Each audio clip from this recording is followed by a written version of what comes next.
मित्रांनो, केंद्र सरकारचा महत्त्वाकांक्षी प्रकल्प असलेल्या मुंबई पुणे हैदराबाद हायस्पीड रेल्वे मार्गिकेचा अंतिम आराखडा भारतीय हायस्पीड रेल्वे कॉर्पोरेशन लिमिटेडकडून अखेर रेल्वे मंत्रालयाकडे सादर केला आहे। त्याची मान्यता मिळाल्यानंतर प्रकल्पाचे काम हाती घेण्यात येणार आहे।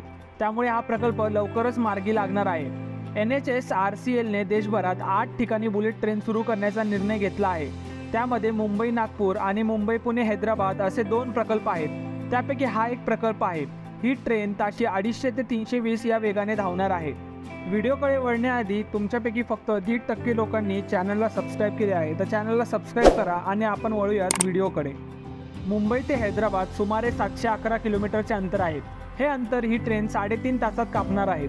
या ट्रेनच्या मार्गावर पुणे, सोलापूर, पंढरपूर असे मोजके थांबे असणार आहेत। या रेल्वेसाठी स्वतंत्र मार्ग टाकण्यात येणार आहे।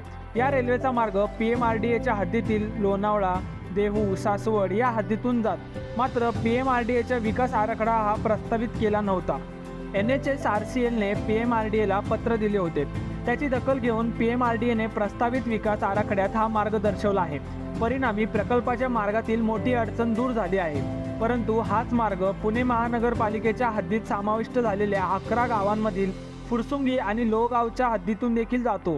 फुरसुंगीत महापालिकेकडून 2 नगर रचना योजना प्रस्तावित केल्या असून त्यापैकी एक नगर रचना योजनेचे प्रारूप महापालिकेने जाहीर केले आहे। फुरसुंगीमधील दुसऱ्या नगर रचना योजनेचे काम अद्याप सुरू आहे। ही 2 गावे वगळता उर्वरित गावांचा विकास आराखड्याचे काम महापालिकेकडून अंतिम टप्प्यात आले आहे। मात्र नगर रचना योजना आणि प्रस्तावित विकास आराखड्यात महापालिकेकडून हा रेल्वे मार्ग दर्शवण्यात आलेला नाही।